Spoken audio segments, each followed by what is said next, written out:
우리는 살아가면서 수많은 갈등을 경험하게 되죠. 직장에서도, 가정에서도, 믿음의 공동체라고 하는 교회에서도 갈등을 경험하게 됩니다. 누군가에게 말을 할 때 상대방의 마음을 상하게 하고 작은 오해로 상대방에게 깊은 상처를 주기도 하죠. 그럴 때마다 우리는 마음속에서 이런 말을 합니다. 지금보다 조금 화평하게 살 수는 없을까? 나는 전쟁 말고 고요한 데서 살고 싶다. 뭐 그렇게 고백을 하지 않습니까? 여러분, 평화는 그냥 내가 가만히 있고 사람들과 만나지 않는다라고 해서 평화가 생기는 것이 아닙니다. 내가 상대방에게 용서의 손길을 보내면서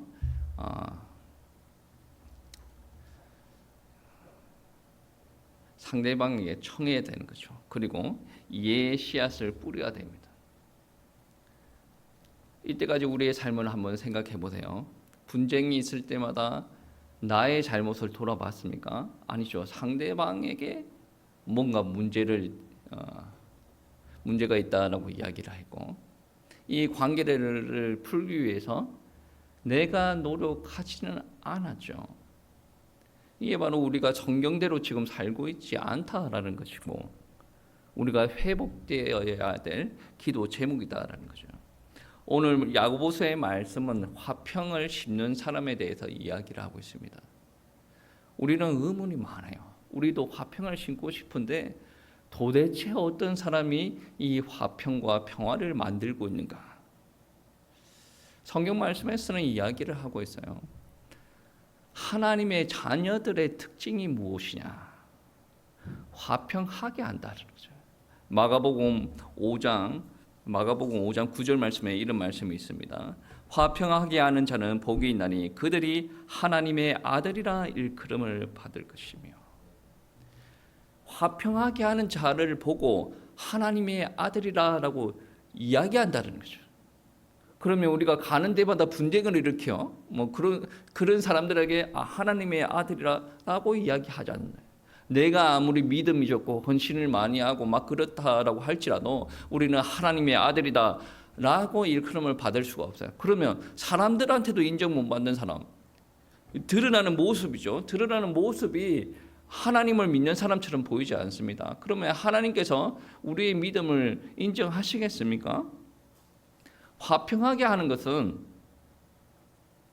분명히 하나님의 능력으로 이루어집니다. 우리는 하나님의 말씀에 순종을 할 뿐이고 하나님의 능력으로 이루어집니다. 근데 그 하나님의 능력이 아무 때나 일어납니까? 아니요. 우리의 순종의 모습을 바라보고 그러한 일들이 일어납니다. 잠언 16장 7절 말씀에 보시면 이런 말씀이 있습니다. 사람의 행위가 여호와를 기쁘게 하시면 그 사람의 원수라도 그와 더불어 화목하게 하시느니라. 누가 화목하게 만드십니까? 하나님께서 화목하게 하시느니라. 왜 하나님께서 그렇게 하신다라고 이야기합니까? 사람의 행위가 하나님께서 보시기에 기쁘시면 하나님께서 원수라고 할지라도 그 사람과 화목하게 만든다라는 거죠. 우리는 화목하게 만들려고 막 이렇게 저렇게 노력합니다. 근데 우리가 아셔야 되는 것이 무엇이냐면 우리가 하는 영역은 순종이고 화평의 역사가 일어나는 것은 그 순종의 모습을 보고 하나님께서 일하시는 것이다 라는 것이죠. 그래서 때에 따라서는 우리가 이렇게 많은 노력을 했는데 화평이 일어나지 않습니다. 그러면 어떤 사람은 그러한 이야기를 하죠. 저 사람에게 그렇게 많은 노력을 해도 사람이 변하지 않는다. 사람을 탓하는 거죠. 사람을 탓할 게 아니라 하나님께서 그렇게 역사하지 않으셨다라는 것을 인정을 해야 돼요. 그게 인정이 되면 결국에 어디까지 인정이 됩니까? 내 모습이 하나님을 기쁘시게 하지 못하였다라는 것까지 인정이 되는 거죠. 나는 열심히 했는데요. 열심히 했던 일들이 하나님을 바라보고 했다라기보다는 나의 육신적인 계획과 동기를 위해서 발부둥 쳤다. 하나님께서 그렇게 기쁘시지 않으셨다는 것까지 인정이 되셔야 되네요. 하나님의 자녀라면 그러한 일들이 일어난다는 거죠. 하나님께서 평화를 주시고 말씀을 주시고 그리고 평화의 역사도 일으켜 주신다라는 거죠. 그리고 어떤 사람에게 화평의 역사가 일어나냐면 예수님의 제자들에게 그러한 역사가 일어납니다. 우리는 누구를 믿습니까? 예수 그리스도를 믿어요. 예수 그리스도의 사역의 절정이 어디입니까? 십자가입니다. 그 십자가가 무엇을 상징합니까? 화목, 화평을 상징한다. 그래서 우리가 십자가를 따르는 예수님의 제자인 우리들은 예수님께서 하나님과 인간과 화평을 이루어 주셨던 그 사역, 인간과 인간 사이의 화평을 이루어 주셨던 그 사역을 따라간다라는 거죠. 왜? 우리는 예수 그리스도의 십자가를 믿으니까 그럴 수가 있다는 거죠. 하나님께서는 십자가를 통해서 하나님과 우리 죄인들과의 관계를 화목하게 하시고 하나가 되게 하셨다. 그리고 유대인들과 이방인들의 모습들을 한번 보세요. 서로 배척을 합니다. 하나가 될 수가 없어요. 근데 십자가를 통해서 그들이 막힌 담을 다 허물고 하나가 됩니다. 화목하게 되었다라는 거죠. 이게 누구의 사역입니까? 예수님의 사역이에요. 우리 예수님의 사역이 이러한 사역인데 우리 현장에서 보면 서로 시기 질투하고 당을 나누고 이렇게 하고 있다라는 것은 예수 그리스도의 십자가를 따라가고 있지 못하다라는 말이에요. 예수 그리스도의 십자가를 지고 따라간다라는 것은 나의 신앙이 무조건 고대해야 된다. 내 손에 못이 박혀야 된다. 괴로워야 된다. 이것을 두고 이야기하는 것이 아닙니다. 예수님께서 가르쳐 주셨던 그 사역의 모습대로 우리가 따라가야 된다. 그런데 이 땅에서 신앙생활하는 사람들의 모습을 바라보면 예수님을 믿는데 예수님께서 가르쳐 주신 대로 살지 않으려고 한다는 거죠. 예수님의 제자가 된다는 것은 불신자와 관계에서도 화평의 씨를 뿌리는 자들, 나와 전쟁을 치르고 있는, 그러니까 갈등의 관계에 있는 사람들에게도 화평의 씨를 뿌리는 자가 바로 예수님의 제자다. 그러면 어떻게 씨를 뿌려야 됩니까? 여러분의 말 한마디, 여러분의 손길 한번, 여러분의 기도, 그것이 화평의 씨를 뿌리는 일들이 된다는 거죠. 그러면 우리는 어떻게 화평의 씨를 뿌리는 자가 됩니까? 그러니까 이제 갈등이 많은 곳에 우리는 어떻게 화평을 만드는 자가 됩니까? 라는 거죠. 이것은 단순한 감정이 아니죠. 나는 화평해. 그래서 옆에 있는 사람들한테 화평을 해. 이런 단순한 감정이 아니에요. 이것은 위에서 내려오는 그 무언가가 있어야 된다는 겁니다. 오늘 말씀 한번 보시겠습니다. 3장 13절 찾아보세요. 3장 13절 말씀 우리 다 같이 합독하시겠습니다. 너희 중에 지혜와 총명이 있는 자가 누구냐? 그는 선행으로 말미암아 지혜의 온유함으로 그 행함을 보일지니라. 아멘. 저희에게 하나님께서 지혜를 주신다, 총명을 주신다라고 이야기를 하고, 그리고 우리의 선행을 행하여서 지혜의 온유함을 드러내라라고 표현을 하고 있습니다. 여러분, 참 좋은 말인 것 같은데 우리가 이렇게 살아가기에는 우리의 신앙의 성숙이 좀 필요합니다. 여러분 한번 생각해 보세요. 여러분 자랑하는 거 좋아하죠? 뭔가 있으면 계속 자랑하려고 해요. 그 자랑하는 것을 무조건 나쁘다라고 할 수는 없어요. 근데 그 자랑이 어디에서 오는가 여러분 진단을 하셔야 됩니다. 세상의 지혜는 경쟁을 낳습니다. 그리고 자랑을 낳는다라고 이야기합니다. 세상의 지혜가 근간이 되면 그러한 일들이 일어난다는 거죠. 근데 위에서 오는 지혜는 화평을 낳습니다. 여러분 이게 이러한 삶의 경험이 없거나 영적인 성숙이 없으면 이 말이 무슨 말인가라고 생각을 할 겁니다. 근데 이해가 가지 않으면 하나님의 말씀에 있는 그대로 아멘 하십시오. 위에서 내려온 지혜가 있어야 화평이 임합니다. 제가 얼마 전에 학회를 다녀왔는데 오순절 재단에서 모인 학회입니다. 여의도 순복음 담임 목사님인 이 목사님이 있어요. 성이 이신가? 그분의 사역들을 다 같이 커피 마시면서 이야기를 해요. 그러면서 학자들이 목사님들이 하는 말이 무엇이냐면 나는 그런 사역 감당을 못한다. 정말 기름 부으심이 있어야 감당을 한다 라는 표현을 합니다. 여러분이 그 기름 부으심을 느낄 때는 어떻게 느낄지는 모르겠지만 기름 부으심은 추상적인 개념이 아니에요. 기름 부으심은 여러분의 마음에, 여러분의 삶의 현장에, 여러분이 하는 일에 고스란히 녹아 들어가는 일들입니다. 그러니까 우리가 교회에서만 신앙생활을 하다 보니까 기름 부으심, 성령의 충만 막 놓고 기도하다가 집에 가면 사람이 변화가 안 됩니다. 직장 가도 변화가 안 돼요. 그러니까 우리가 하나님을 믿는다라고 하면서도 화평을 심지 못하는 거죠. 화평을 심으려면 위에서 내려오는 지혜가 있어야 됩니다. 위에서 내려오는 지혜가 없는 사람들은 어떻습니까? 경쟁을 하니까 시기와 다툼이 있습니다. 그 시기와 다툼은 어디에서 오는 겁니까? 세상적인 것, 정욕적인 것, 마귀에게서 나는 것입니다. 오늘 말씀 15절 말씀 한번 보시겠습니다. 15절 말씀 우리 합독하시겠습니다. 이러한 지혜는 위로부터 내려온 것이 아니요 땅 위의 것이요 정욕의 것이요 귀신의 것이니. 우리가 이때까지 해왔던 것이 무엇입니까? 정욕적인 것, 세상적인 것, 귀신의 것 가지고 우리가 이게 계속 드러내고 살았다를. 그렇게 드러내고 살아도 됩니다. 근데 문제가 무엇입니까? 우리 안에 위에서 내려오는 지혜가 차단이 되어버리니까 우리 안에 화평이 사라진다는. 화평이 사라지고 이 땅의 것에서 얻었던 것을 계속 자랑하고 다니면 이게 교회가 믿음의 공동체가 되지 않습니다. 여러분, 우리가 위에서 내려온 지혜가 있다라고 한다면 우리의 행동으로 말미암아 화평이 임한다.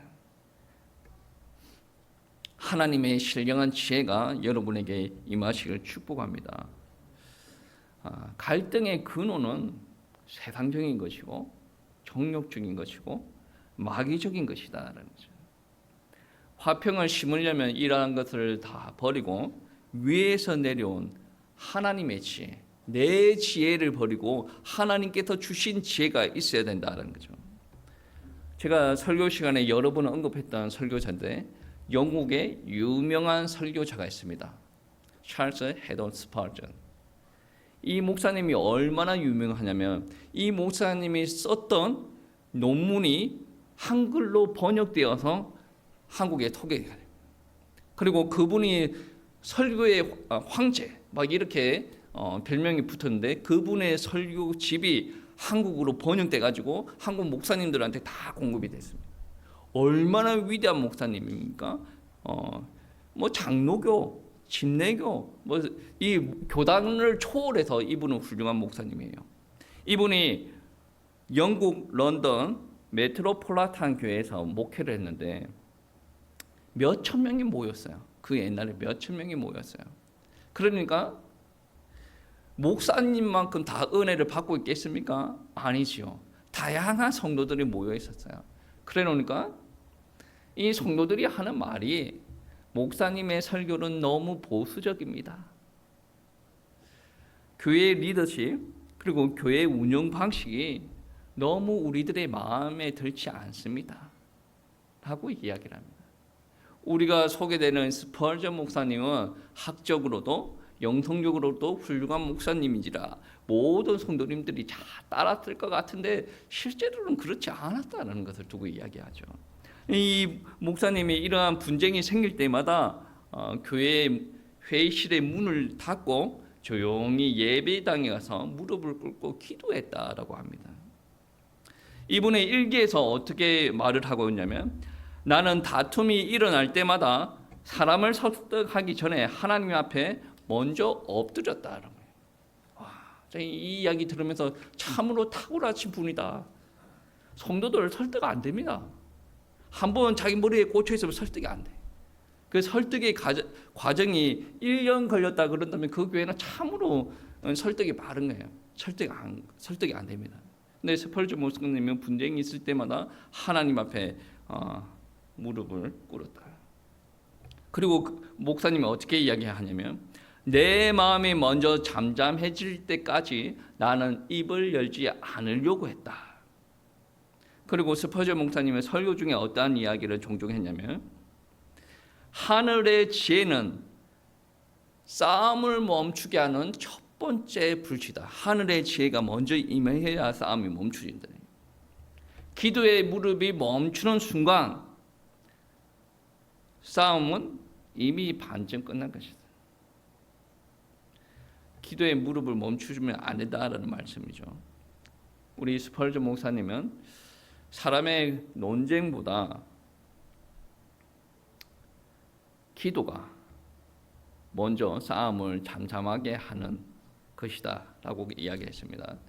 그래서 스펄전 목사님은 성도들이 이게 상담을 신청하면 분쟁 가운데 있는 사람들이 상담을 신청하면 어떠한 이야기를 했냐면 사람들과 먼저 이야기를 하지 마세요. 하나님과 먼저 이야기를 하셔야 됩니다 라고 이야기합니다. 그러면 그분께서 지혜를 주실 겁니다. 그 지혜가 바로 화평하게 하는 지혜입니다.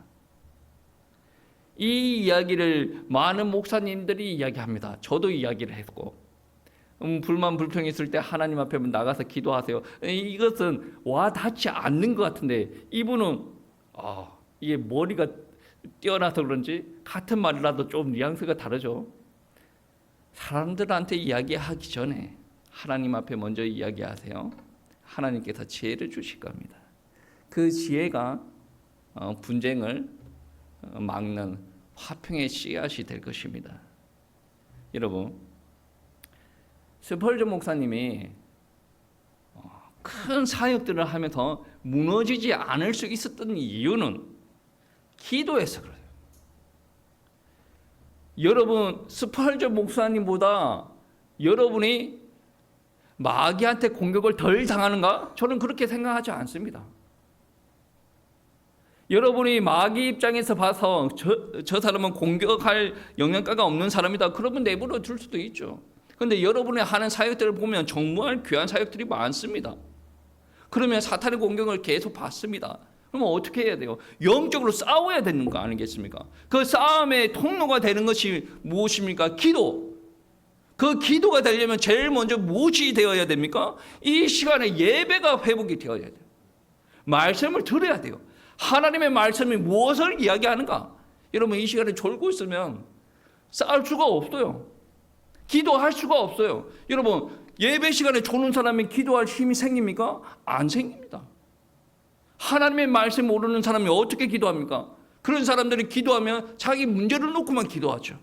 여러분 오늘부터 기도 한번 해보세요. 말씀이 그렇지 않습니까? 화평케 하는 사람이 되게 해주세요. 하나님의 자녀로 살게 해주세요. 예수님의 제자로 살게 해주세요. 정말로 내가 하나님을 위해서 살고 싶습니다.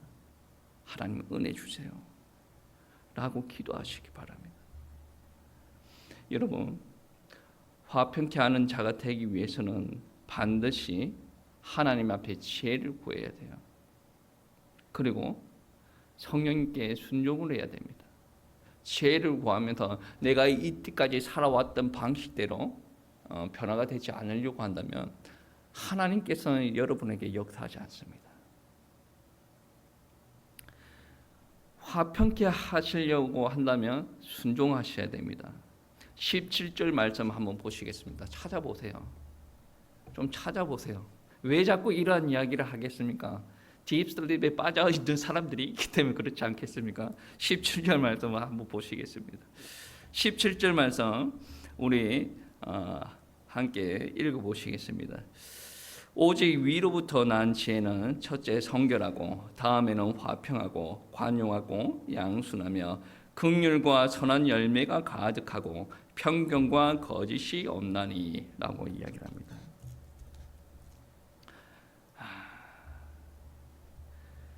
성령께 순종한다라는 것은 옛 사람을 내가 다스린다는 거죠.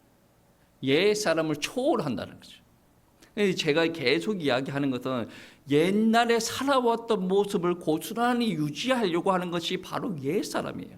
그 옛 사람의 모습대로 그대로 살려고 하는 그 모습 때문에 저와 여러분의 현장에서 역사가 안 일어난다는 거죠. 화평의 역사가 일어나려면 마음을 바꿔야 돼요. 영성을 바꿔야 됩니다. 삶을 바꿔야 된다는 거죠. 내 안에 교만, 자만심, 내 주장 내려놓지 않으면 결코 화평이 없습니다. 제 주장을 계속 주장하고 여러분의 의견을 계속 주장하면 화평이 있을 수가 없어요. 같이 사는 사람들도 의견이 다 다른데 어떻게 이게 주장합니까? 서로가 주장하면 어떠한 일들이 일어납니까? 분쟁밖에 없어요. 이 공동체가 유지가 되려면 그 한 명 정도는 참아야 돼.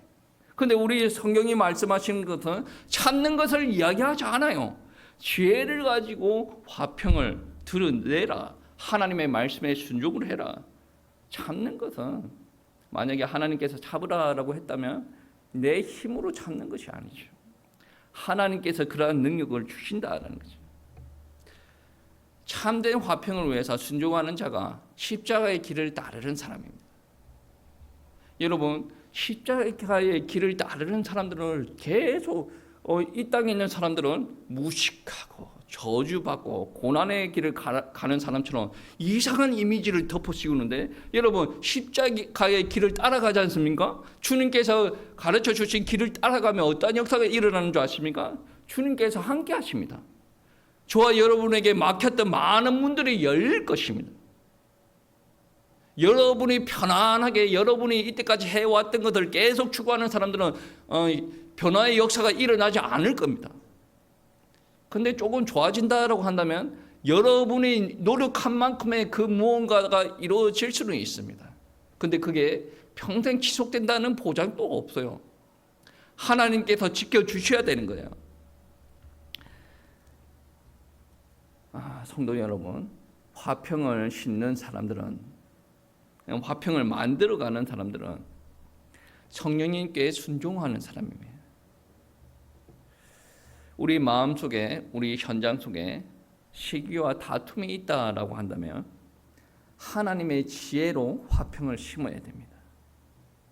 그리고 성령님께 순종하면 예수님의 마음으로 화평을 심을 수가 있어요. 이게 참으로 추상적인 말인데 제가 구체적으로 한번 이야기를 해볼까요? 여러분, 자녀와의 관계가 있지 않습니까? 부모들이 제일 골머리 썩는 게 뭡니까? 자녀와의 관계예요. 그 말은 무슨 말이에요? 마음속에 자녀가 가득하다는 거죠. 교회 사역은 뭐 어떻게 되든 상관이 없어요. 근데 내 자녀가 문제가 일어나면 이게 큰일이거든. 여러분, 구체적인 이야기를 할게요. 여러분이 변화가 되지 않으면 자녀는 절대로 변화되지 않습니다. 여러분만큼이 최선의 모습이에요. 여러분이 아무리 들었던 많은 지식들, 성경적인 지식들, 어떤 설교에서 받았던 그 가지고 자녀들을 양육하지 않습니까? 자녀는 변하지 않습니다. 왜 그런지 아십니까? 자녀가 알아요. 내 부모가 그런 사람인가, 그런 사람이 아닌가 압니다. 근데 자녀가 먼저 하나님의 큰 은혜를 받아버리면 자녀를 부모를 뛰어넘어요. 근데 부모가 변하지 않으면 자녀에게 은혜 들어가기 전에 절대로 부모의 믿음을 뛰어넘을 수가 없다라는 거예요. 그러면 이때 어떻게 해야 됩니까? 여러분, 어떻게 해야 됩니까? 여러분이 먼저 하나님 앞에 무릎을 꿇고 지혜를 구해야 됩니다. 그리고 성령의 음성에 여러분이 먼저 순종을 하고 여러분이 그 하나님의 지혜를 가지고 자녀들한테 씨를 계속 뿌려야 돼요. 이러한 과정이 없이 어디서 들었던 것까지 계속 이야기하지 않습니까? 자녀는 절대로 변하지 않습니다. 여러분의 기도로 지혜를 구했다. 그 다음에 화평의 씨를 뿌렸다. 그 씨가 언제 뿌리를 내리고 언제 열매를 맺을지를 몰라요. 그런데 반드시 열매는 맺힌다는 거죠.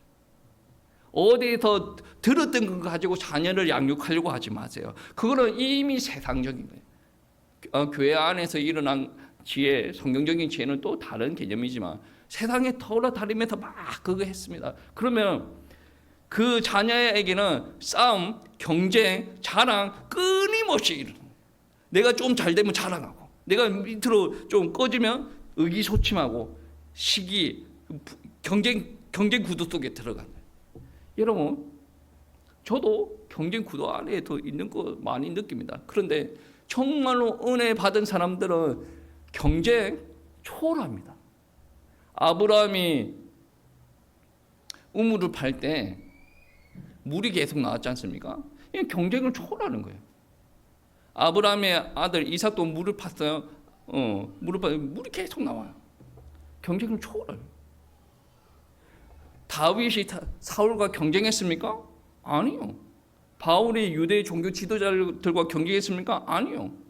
제가 이번에 호주 왔을 때 기도원 목사님을 만났어요. 기도원 목사님을 만났는데 하나님께서 목회를 내려들고 어디에 와서 시드니 어디에 와서 기도원을 세우라라고 해요.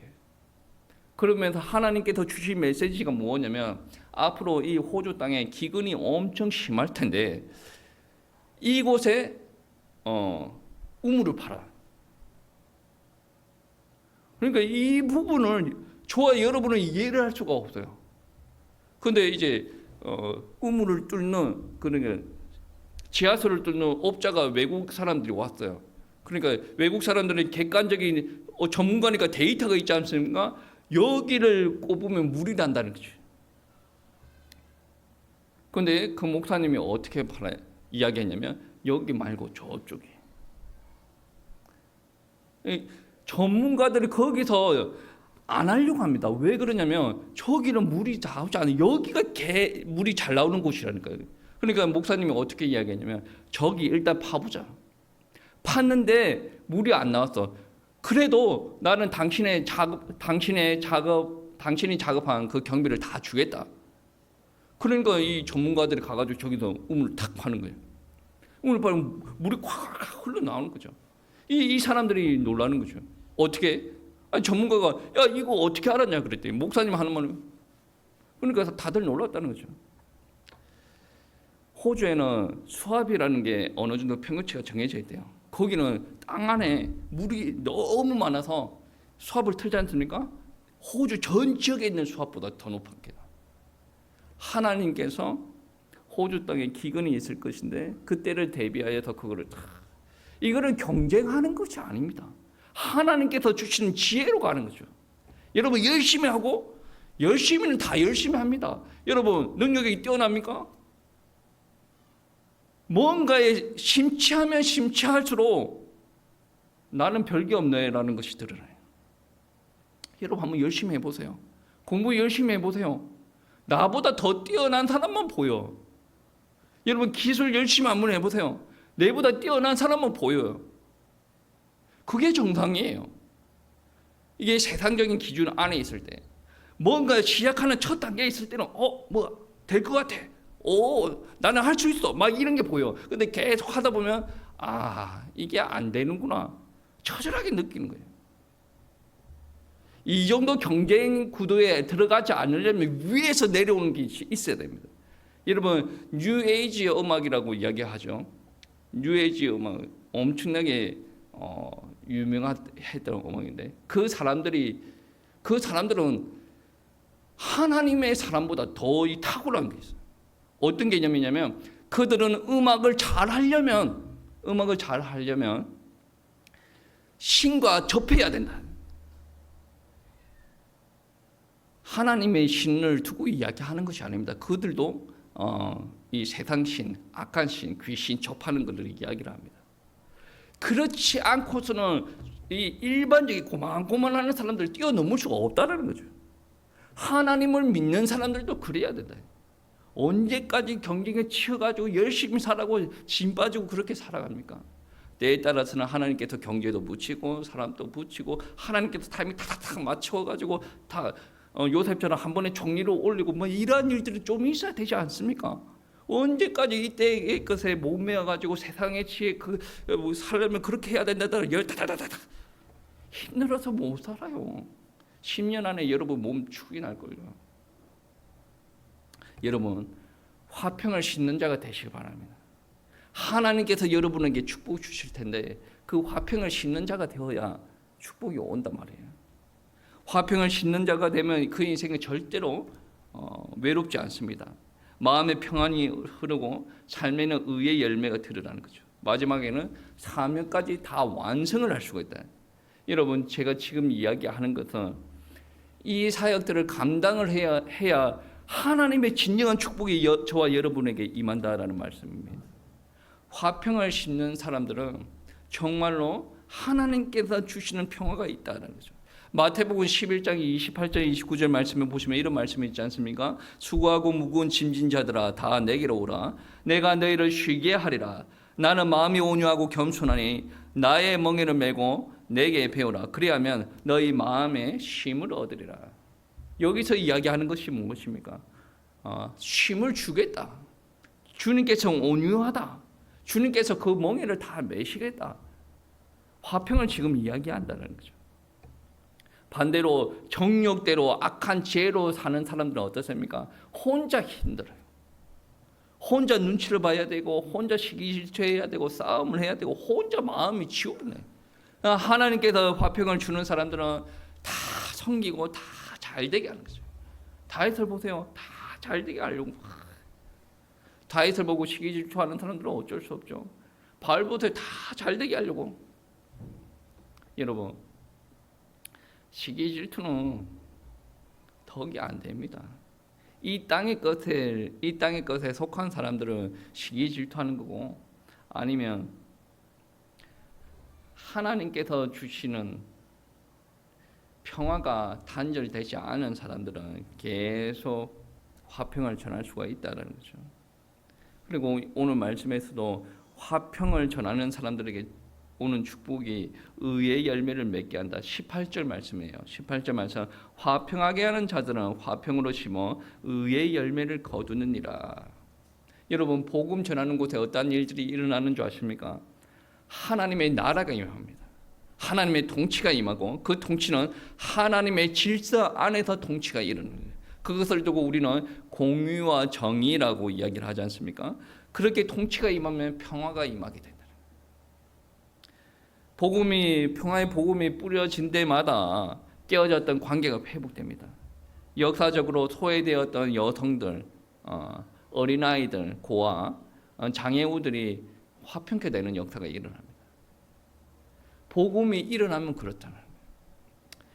요즘에는 욕을 좀 듣고 있는데 서울에 어떤 교회가 있어요. 그 교회가 있는 동마다 서울 전체를 합쳐서 그 동이 범죄율이 제일 낮대요. 그래서 경찰들이 발령받으면 그 동에 있는 경찰서로 가기를 원한대요. 다들 인정하는 바가 뭐냐면 그 교회가 그 동에 영적인 기류를 잡고 있기 때문에 범죄율이 낮다라고 믿음의 사람들 안에서는 고백을 해요. 요즘은 어떤지 모르겠습니다. 그런데 예전에 그렇게 했다라고 이야기를 합니다. 하나님의 법이 임하면 하나님의 통치, 그 통치로 말미암아 화평이 자리 잡게 된다는 거죠. 그렇게 우리가 살아가면 얼마나 우리가 평화롭게 살아가겠습니까? 그렇게 살아가는 사람들은 결국에 우리의 사명을 다 이루어 간다라는 거죠. 우리가 사명을 이루어 가는 것처럼 보이지만 하나님께서 그렇게 하신다는 거죠. 마지막으로 우리 말씀 한번 보시겠습니다. 고린도후서 5장 17절부터 19절 말씀, 신약성경 291쪽입니다. 고린도후서 5장 17절부터 19절 말씀까지, 고린도후서 5장 17절부터 19절 말씀까지